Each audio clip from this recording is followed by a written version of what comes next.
Welcome to the Robert Hunt Financial Market Update Studio Edition. It's your host, Robert Hunt, where I look at the week's financial news that can be a bit confusing, misleading, and take you off course. I hope to make it actionable, understandable, and clear.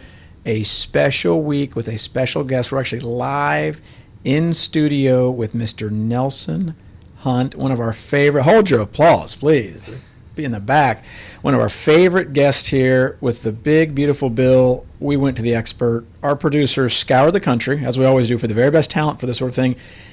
And by happenstance, my eldest brother happened to be the one person that we felt was best equipped to answer the questions that we have. Nelson, please welcome into the studio. How are you today?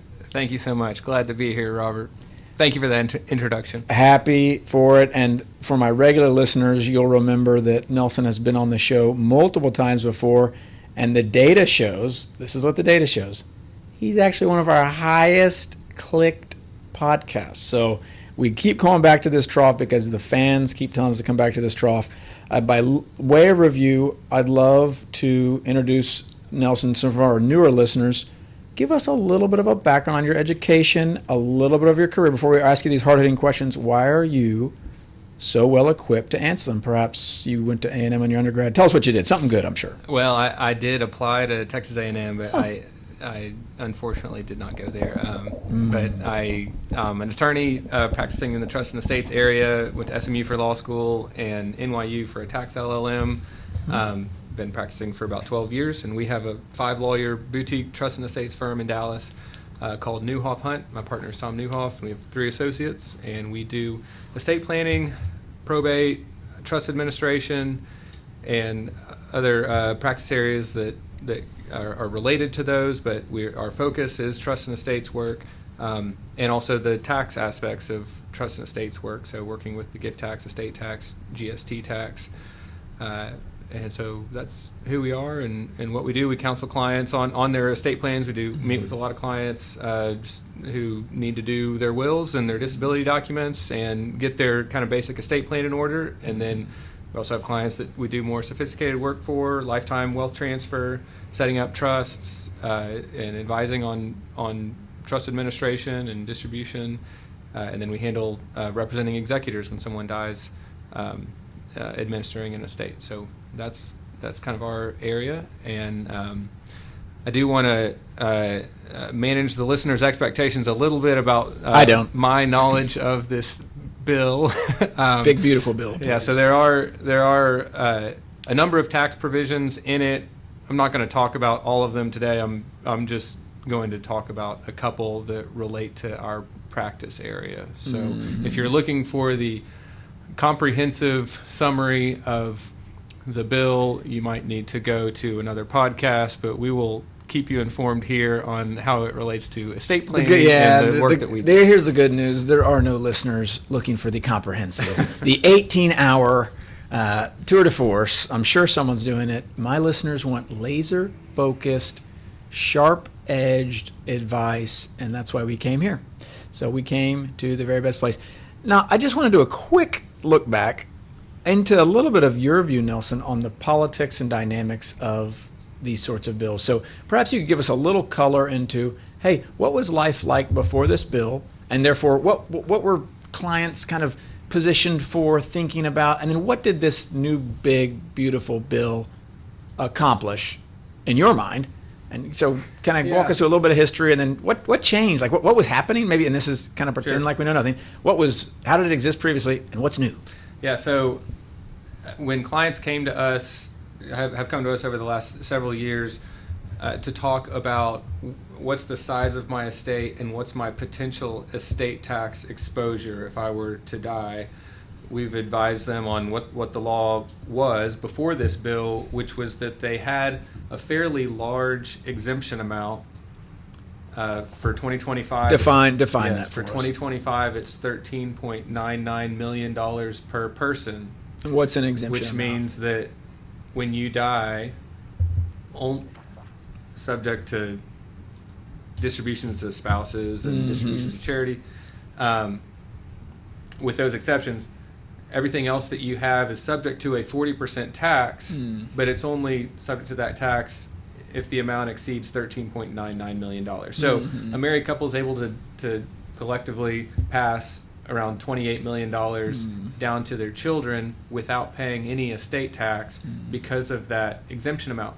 But under the law before the Big Beautiful Bill, that exemption amount was scheduled to what's called sunset on January 1st, 2026, and it would have gone down to around $7 to $7.5 million per person automatically on January 1st. And so we were counseling clients on doing lifetime gifting in a way that would have taken advantage of the higher $13.99 million exemption before it sunset down to 7 in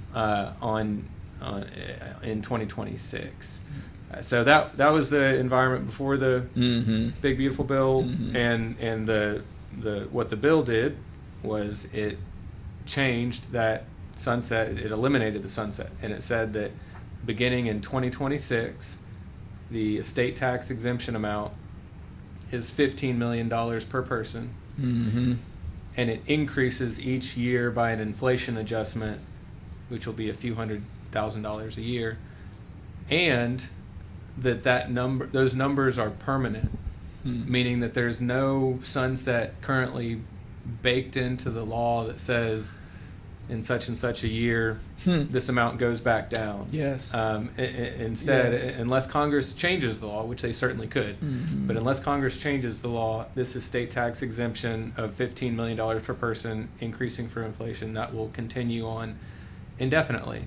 And so the conversation with clients, it has changed substantially because we are no longer doing sunset planning and worried about a deadline in terms of our making large lifetime gifts, transferring assets into trusts and things like that. Right. And then I find this interesting. This is just trivia question. Can we stump the estate planning attorney that elected not to go to Texas A&M? That's the name of the game.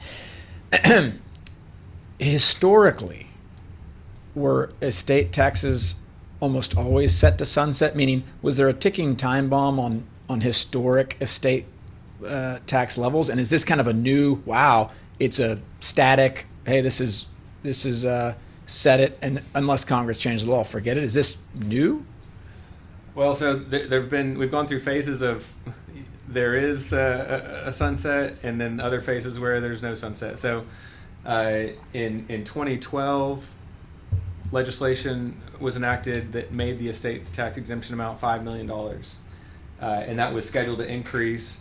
And then in 2017, the Tax Cuts and Jobs Act increased that number to 10, but scheduled the sunset.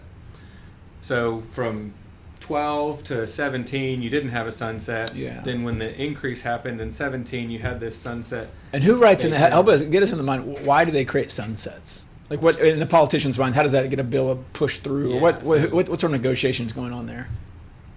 It's budgetary, and so like one party is saying, I don't even know which party. We're nonpartisan podcast. I've told you all that 20 different times, but I don't know which party, for example. Do they push it through because hey, by having a sunset, then I'll sign off on it. Someone else will push it through. Is that because it seems just like a layer of complexity? We're trying to keep our costs low, our estate planning and investing simple, and our time horizon long. So whenever the politicians introduce sunsets, it feels like in my brain, it just seems like more complexity for the citizen. Yeah, I think the answer is that generally a built-in sunset or any other change to the tax laws are done to keep the budget estimates associated with that law to a minimum. I got it. And so by having a sunset baked into the 2017 Tax Cuts and Jobs Act, it made the cost of that legislation lower in a way that allowed it to get passed. Got it. And so this is a trivia point. I think I know. Correct me. We've never had the estate tax decreased via bill. Like it's never been hammered. The exemption amount's never been hammered. Has never actually decreased. And that's an amazing thing because it always feels like, oh dear, here we go, buckle up. Yes.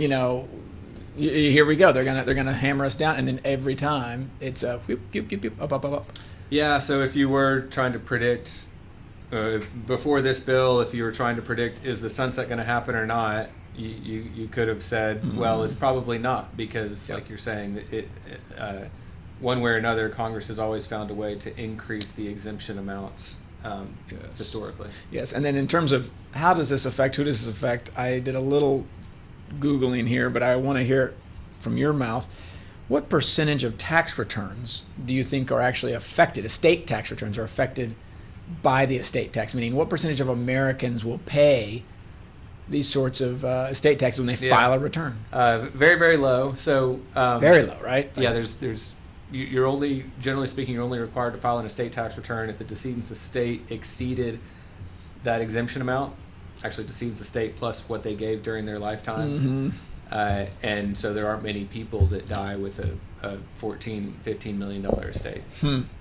Yeah, and so here we go. We get this is nice. You get a little visibility. Your clients can see a little further out. So prior to this bill getting hammered and done, you were kind of positioned, right? Like people hadn't signed on with the pen, but they were prepared. Yeah, that we had clients would sometimes say, go ahead and prepare a trust agreement that I may sign later and make a large gift into if we get to December and the sunset's still about to happen January 1st, and I'm afraid that I'm going to lose my $14 million exemption, and so I want to have everything teed up and ready to go in case that sunset happens. So now with this new legislation, you'll have some clients that are still interested in moving forward on creating and funding trusts, but other clients that say, well, no, I really don't feel comfortable parting with the money or introducing that level of complexity into my life, and now that I have a higher exemption amount that's made permanent, I'm just going to take the simple approach and not do this planning. But you still, as always, the benefit of making lifetime gifts, making large lifetime gifts to use the donor's exemption is to remove the future appreciation on that asset from the donor's estate. And so that is still a motivator. You take $10 million out of your own estate, you put it in a trust, you file a gift tax return saying you made a $10 million gift. Right. And now that $10 million over the next 20, 30 years grows by 2 or 3x. And all that appreciation is now in this trust that's not included in your estate. So there are some clients that will still engage in that type of planning. They'll just be able to do so more so on their own time frame, not with a deadline of January 1st, 2026. Right. So from a positive standpoint, some of the ambiguity related to these bills, whether they pass or not, it's not a bad thing for Neuhoff Hunt. We get a little bit of juice. People use us in they do pre-planning, and then, hey, you don't need the planning, but you still, because the risk is, let's say they don't do that pre-planning, Nelson. Let's say they don't come to you and get prepared. It was a one-vote deal, right? J.D. Vance, if not for him, right? Yeah. Like it was that close for the bill going through. Had the vice president not pushed it through, right? So if they don't do that, and then they call y'all on November, maybe or maybe not, you can do. I mean, I know you'd hope to accommodate, but that's why people need to be, proactive, is because that reactive stuff is tough. Yeah. It would have been extremely busy for us if this bill hadn't passed and the sunset was about to happen, and we certainly would have been turning away. If someone had called us in November, we probably would have told them we can't help you. Unless you're a listener of the podcast, there's always a side door I always tell you there's a side door for Robert Hunt Financial Nation. Right. We just got to know which door to go through. But so that's great. It worked out. Maybe walk us through some of the particulars here. What happened? And I know you don't have to speak for the entire bill because that's an 18-hour deal, but just a laser focus sniper us here. Like what happened here that's interesting to you? Yeah. So one thing that I maybe should have mentioned earlier is we've been talking about this exemption amount that's $15 million under the bill beginning in 2026. That's not only the estate tax exemption, it's also the gift tax exemption, which is related to the estate tax exemption. And it's also the GST tax exemption. So GST stands for the generation skipping transfer tax exemption. There you go. There you go. So the estate and gift tax exemption work in tandem. You use up some of your gift tax exemption, you have that much less of your estate tax exemption at death when you die. The GST exemption works a little bit differently, but generally speaking, you use it to apply to gifts to your grandchildren or to trusts that may benefit your grandchildren or more remote descendants. So one thing that's interesting about the bill that first thing I wanted to confirm was, okay, they kept the estate tax exemption, or they increased the estate tax exemption to 15. Did they also increase the GST exemption to 15? The answer is yes, they did. So we have a 15 across the board gift, estate, and GST exemption. Something else that didn't change, but that is always a part of the conversation, is what's the annual exclusion. So that's the currently $19,000 per donor, per donee exemption amount. This is confusing, but it is separate and apart from the $15 million, and it means that essentially you can use your $19,000 per year exclusion with respect to as many recipients as you want, and none of those gifts count toward your $15 million lifetime exclusion. So nothing about the bill changed that annual exclusion. It'll continue to increase on an inflation adjusted basis going forward, which is great. And really, the common techniques that we counsel clients on in terms of wealth transfer largely didn't change. So things like we like to run from simplest to most complex when we're talking to a client about lifetime wealth transfer. Thank you. And so simplest are things like paying tuition directly or paying medical expenses directly. And why is that? So that's why outside the there gift you tax go. system. That's totally a separate kind of category. You can pay an unlimited amount of tuition for your really for anyone, but usually it's for children or grandchildren. And similarly on the medical side, so long as you make the payment directly to the provider. You can still do the same things you could before with respect to that $19,000 annual exclusion. You can make gifts to 529 accounts, UTMA accounts, so-called crummy trusts that have withdrawal rights.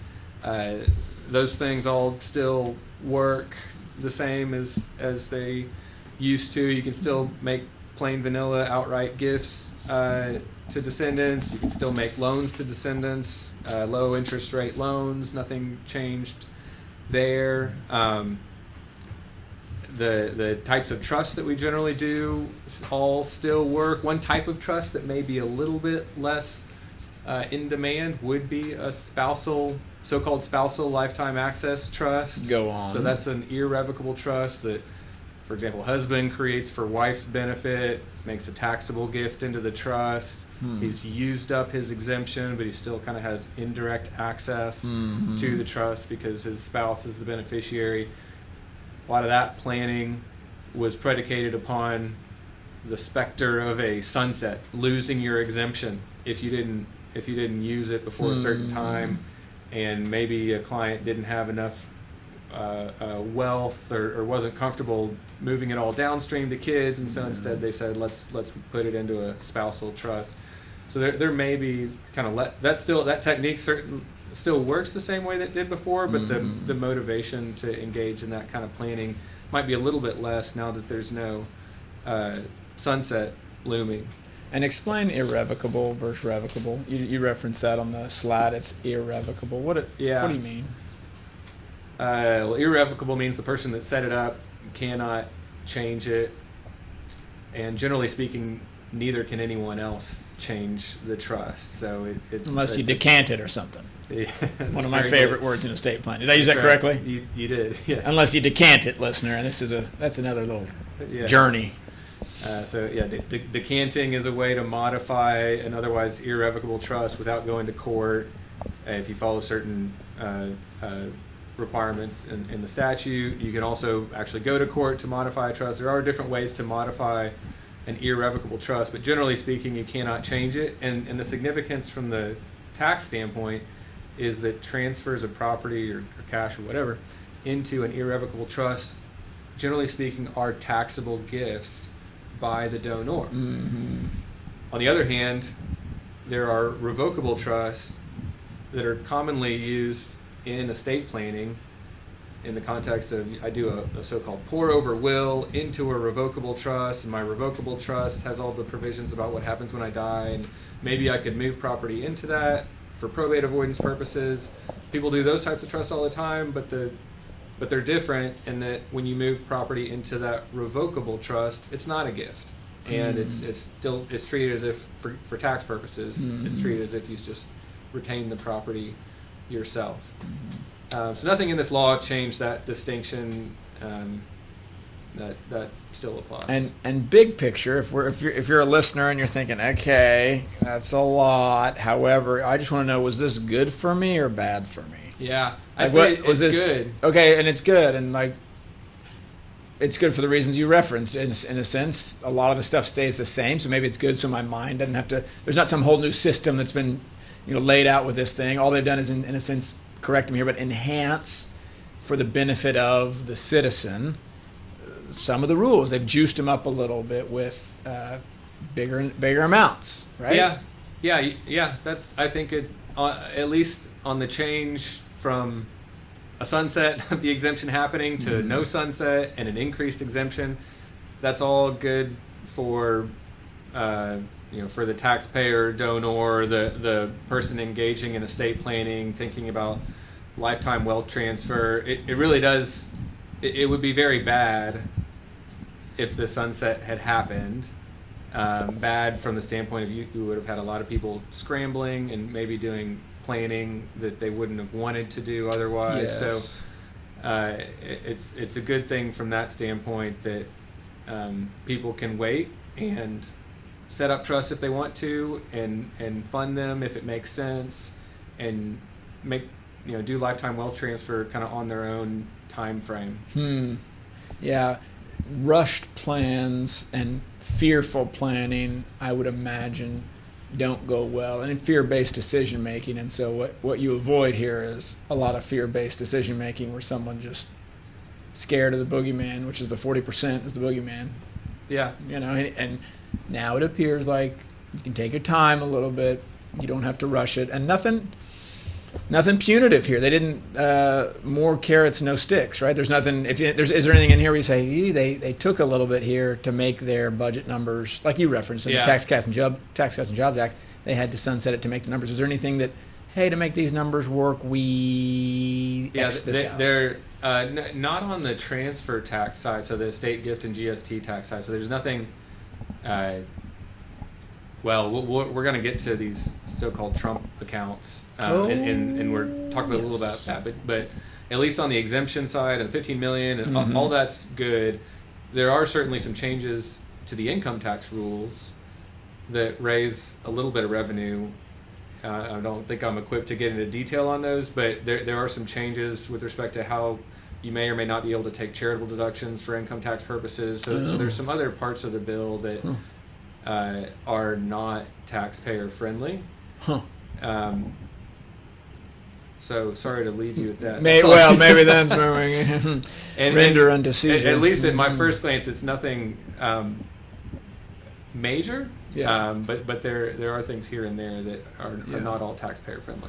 Well, that's a great segue. I feel adequately equipped. I hope the listeners do too. If you don't, complaints at newhoffhunt.com. That's right. And I'll put in a plug here. We've been looking at right here this white paper that we've done on lifetime wealth transfer. Ooh. So if anyone would like a copy of that, yes, it describes what all these techniques are. You can just send me an email at nhunt@newhoffhunt.com.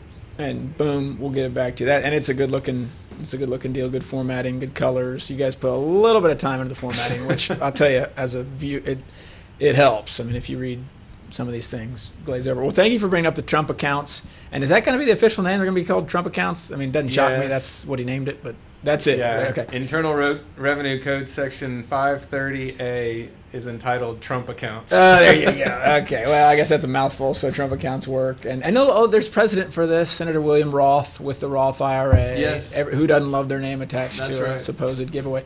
Well, tell us about the Trump accounts. Yeah. So I'll start with my at least initial conclusion, which is that they're not very useful for estate planning or wealth transfer. So there are other types of accounts like UTMA, UTMA accounts, Uniform Transfers to Minors accounts, allow you to make gifts up to the $19,000 annual exclusion into an account for a minor.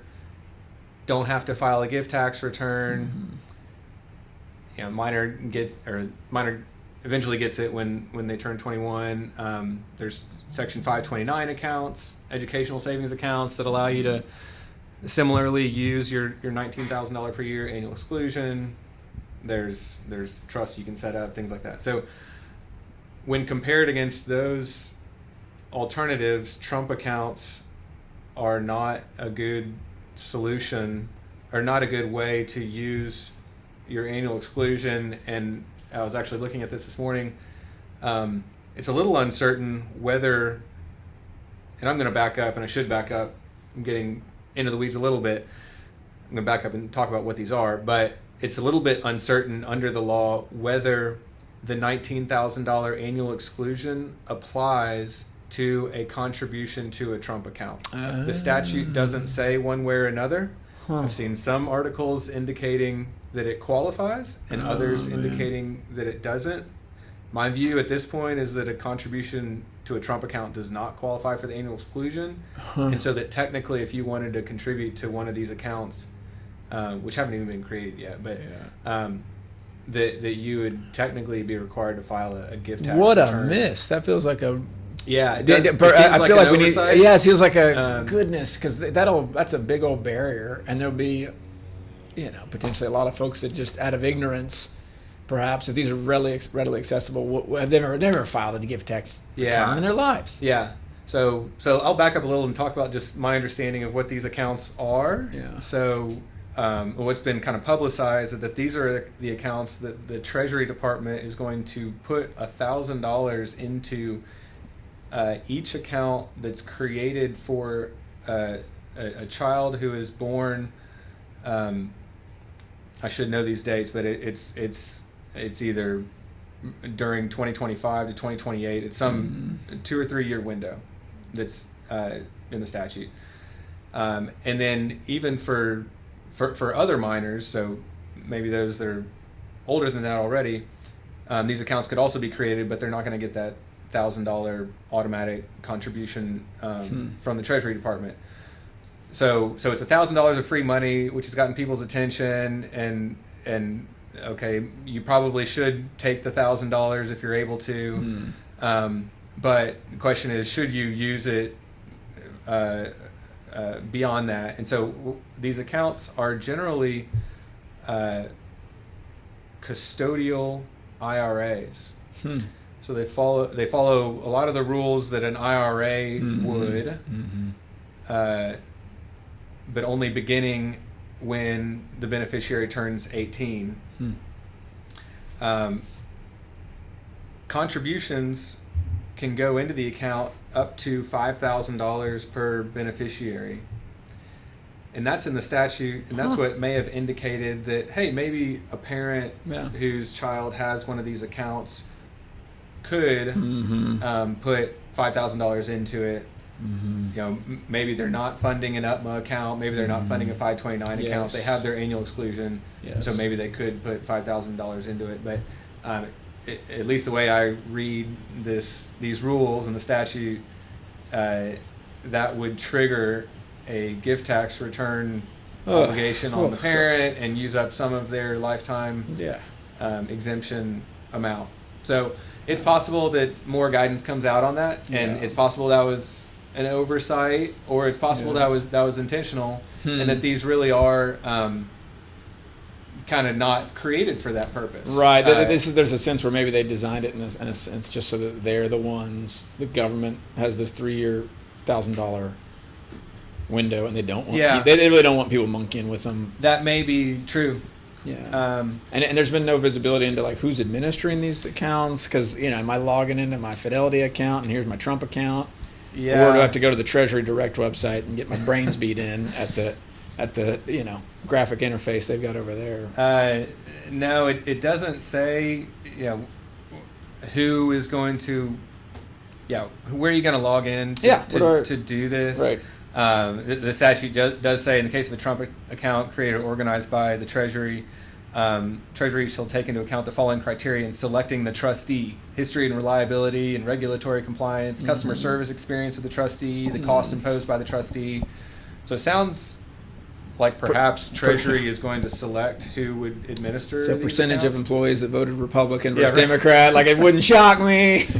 Okay, Yeah. that's interesting. So they're really, I'll say the cement feels very wet, and sounds like they've got a whole lot to work out. Yes. From an execution standpoint. Yes. Yeah. You've probably you may have seen this. Another part of the kind of outlines of the accounts are that they have very restrictive rules on what you can invest in. So it says that, and I think the podcast would agree with these. Only eligible investments can be in the account. The term eligible investment means any mutual fund or ETF that tracks the returns of a qualified index, which generally means equities, Yes. does not use leverage, Ooh. and does not have annual fees and expenses more than 0.1% of the balance of the investment I in the can't fund. believe I can't believe they put that in there. Yes, that's in the statute. Wow. That's amazing. That shows you how far we've come, listener. If I had told you in 1976, when Bogle popularized this vehicle, that there would be a edict from on high, from the government, who would say, no, and just this is hard because oftentimes we go to the grocery store, listener, and we say, "Oh, milk at $3 a gallon. It's okay, it's fair, but it's not." So when Mr. Nelson Hunt is saying can't be above 0.1%, now it's hard to our minds. Now, he's not saying 1%. Yeah, All right, 0.1. he says 0.1%. Now let's. Some of our favorite ETFs may come to mind. VTI is 0.03%. Yeah. Okay, so 0.1% is still low. It's very low, and for index, any index fund worth their salt will be below that. But there are some index funds that are above that. Yeah, they're foreign funds sometimes. Foreign funds. I mean, so the fact. Maybe, guys, the world's getting better, and we just need to open our eyes a little bit. Because I'll give you positive and negative. What I like about that, though, is there's someone in the government who's been listening to the podcast. Certainly. I'm telling you, guys, we have infiltrated. We're better than Chinese. We got more eyes and ears in that government down in Washington, D.C. That is a great thing. Thank you. And Nelson, I just let the listener understand, Nelson Hunt right now has the document, the actual document in front of him. Yeah, I'm looking at the bill. Guys, this is where we do here. He's got the actual bill with his notes on it. He goes direct, no intermediaries. We're going direct to the bill. You're getting language direct from the bill. That's fascinating and shows you how far we've come, listener. Yeah. Keep up the fight, listener. So to add on to that, it refers to the types of indexes that the fund can track as a qualified index. It says a qualified index means this S&P 500 stock market index, or any other index which is comprised of equity investments primarily in United States companies. And then it has this next part that I don't really understand, which says, for which regulated futures contracts are traded on a qualified board or exchange. So maybe that just means kind of higher volume stocks, or maybe trying to weed out like penny stocks or something like that. Sure. You could float this, like it seems, all right, you're going to have the Treasury Department putting $1,000 into each of these accounts, which are required to be invested in U.S. equity stock market index funds. This is, in a way, kind of a prop up the equities market. Now, who's to say how much that actually affects What's the number? it? How many births do you anticipate? Yeah, how many between- births times $1,000? Exactly. Maybe it's not that much. I bet it's not that much, sadly. I wish we had a country that was Yeah. 10 billion strong, but if you think about the number of, if we have 330 million, Yeah. how many births do you think there are in a year? I'm sure someone will correct 5 us. million to 10 million. So what do you think? We're talking billions of dollars. Yeah. Like 5 billion. Yeah. So that's not nothing, but it's not. Yeah. It ain't gonna move an index because you got to think how big these indexes have gotten. But it's still, my own, and this is I've been waiting, and this is why I'm glad I'm here listening. I'm learning with you from Nelson Hunt. I've been waiting for the way they roll these Trump accounts out, and I've been very suspicious. And I'll tell you why. I've not read the bill. There's a sense where, of course, what could be so bad? We're giving $1,000. We're gonna, in a sense, I think the best thing that could happen, you could teach a generation about investing through tactile, practical, hands-on. It's not on a chalkboard. There's an actual $1,000 to your account. Wow. That's in the laboratory. Now, if you exit the laboratory and enter the real world, I really hope that this works for people and doesn't introduce complexity. And here's the unfun word, control. So the government, it appears like they're throwing you a carrot here. They're trying to help you here. What's the old phrase? There's no free lunch. So I'm kind of waiting for, you're giving people $1,000. What sort of, if any, handcuffs will be placed on the American family in terms of reporting, in terms of the type of custodian you have to use, in terms of information sharing, in terms, there are all these things that I think about when, okay, you're giving me money. I've been taught to be suspicious of anybody that says they're giving me something, Mr. Hunt. I think that's right. There's certainly some information that the recipients of this $1,000 are going to have to provide. A lot. I would think a lot of information. Because the fraud. Because if I tell you I have a kid and I get the nurse at Presby to manufacture a document for me, and all of a sudden we have a bunch of $1,000 checks hitting an account that I just cipher off, I'm sure they've got stuff in place. Yeah. To keep it from going too far wrong. I did notice the addition of some rules regarding penalties. Guess what the penalty for fraud is? Jail. No, a dollar amount. Oh, $1,000. Yep. First guess is right. Yeah, interesting. Well, so listener, there's a sense where, this could be great. I am suspicious, and ultimately, I worry that complexity is not our friend. And this thing, like the Roth IRA, now they want to do Roth reform because Peter Thiel got an early, A shares deal of Facebook, and he's got a $10 billion Roth IRA. Will the Trump accounts last more than 5 to 10 years without some sort of a calamity because someone's trying to siphon? I don't know. I don't want to be a skeptic all the time, but in this instance, and then I always think patriot. We're patriots here. We're liberty-loving people. Just when you receive money from the government, and they tell you it's free. Yeah. I just wonder. When the kid turns 18, do they have to, pledge allegiance to the political party in power at the time?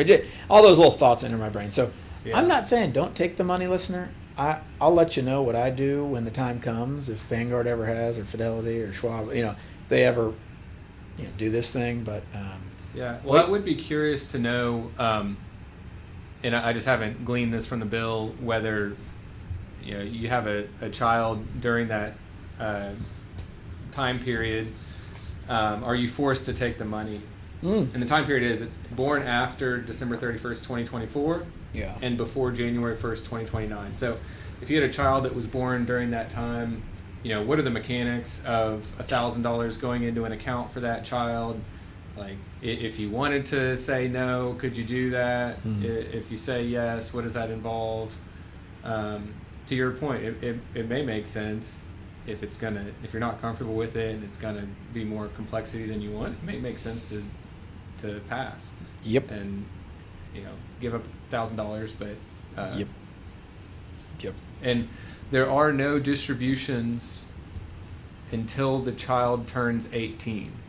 So you are committed to leaving the money in there for a pretty long period of time, which is a little bit different from these other vehicles. So an UTMA account, you can pay for things for the child's benefit. For a 529 account, you can pay for a lot as it relates to education. A trust, you can pull money out of the trust for the child's benefit. These accounts are more restrictive in that regard. And you said IRA style, so the money compounds without taxes. Yeah, and so then it grows tax-free. Okay. And then when it comes out, it's subject to income tax. So it's like a traditional IRA. Yes. Oh, okay. And there are rules related to early withdrawal before the beneficiary turns 59 and a half, and penalties if you take a withdrawal before that time, with exceptions for certain approved purposes. So it really it's, is. So it's okay. analogous to a traditional IRA. Oh wow! in that So regard. there's a true penalty before 59.5. Yes. That's a long time to take government money. Yeah. I guess. Well, let's just wait and see, listener. I mean, on a positive note, it could be great. It could be fine. What would I prefer? What would I'd love it if, hey, you got to just open up a kiddie Roth IRA, which already exists, and the government would fund your kids. Something that doesn't require the government to have this new program for you with all this new information sharing, but you simply opt into it. I don't love it when we have a new program. And they go into, so there are other countries that have gone down the road of reducing the number of accounts and going toward kind of a one universal. Afuera! The Argentinian president just says, afuera! Roth IRA, afuera! Afuera. Have you seen that guy? No. Oh, Milei, whatever. Yeah, the libertarian. So they're just trying to pull it back. They're trying to say, Yeah. well, good luck. That seems impossible. Maybe. In our country, I mean, Yeah. to add is something you can do, but to pull away, because people have these accounts. If I already have this account, I don't want to give it up. Yeah, and I've been playing by your rules for 25 years, and then you say, you know what? And as a way of simplifying everyone else's world, we're going to actually rip that account from you. I can't imagine that helps you win the election upcoming. Yeah. I wish that's why you need to be king for a day. Congressperson for the day won't exactly cut it. Yeah, so 11 different ways to save, and that's I think in the best case, I do believe a lot of these folks are well-intentioned and trying to help the American people. I think over whatever 50, 100 years, you just, like the tax code, you just stack and stack and stack and stack, and you look up and then you look at what's on the menu, and it's the Cheesecake Factory. You've got 14 pages, and people look someone when they're trying to order from the Cheesecake Factory if it's their first time to go. They look so scared. They're going to order the wrong thing. They don't know how to do it. I just think it's it's better to go to the diner with two options, and you want the soup or the meat. I'll take the meat or whatever. In-N-Out Burger, the official menu. You get a couple different things, and people are more confident. So, well, Mr. Hunt, this has been a pleasure. Pleasure's been on this side of the table. You're back, and we're so glad to have you back. Do you want to leave the listener with anything that I haven't asked you about? Anything about your passions? You love to run. You love the NFL salary cap. You're so much more than a estate planning attorney. Do you feel like we've boxed you in as a podcast, and we've characterized you as not as multifaceted as you are? Man, I think I'll have to save that for my own Nelson Hunt podcast. Okay. Where we just Fair. have to brand ourselves. But Fair. I'm content to be Okay. the estate planning support to the Robert Hunt Financial Podcast, and don't have a problem with playing my role in that lane. It's like Mr. Rogers' Neighborhood. You're just one of the friends in our neighborhood. We just That's come right. right in, and it's a wonderful day. And the Robert Hunt Financial Market Update neighborhood. And so, as always, we'll do it a little different. But the most important thing you can do is to keep your cost Low, keep your investing, simple, and keep your time horizon. long. Guys, that was Nelson Hunt without notes, because that's what's going to give us the best shot on our investing and estate planning journey. Until next week.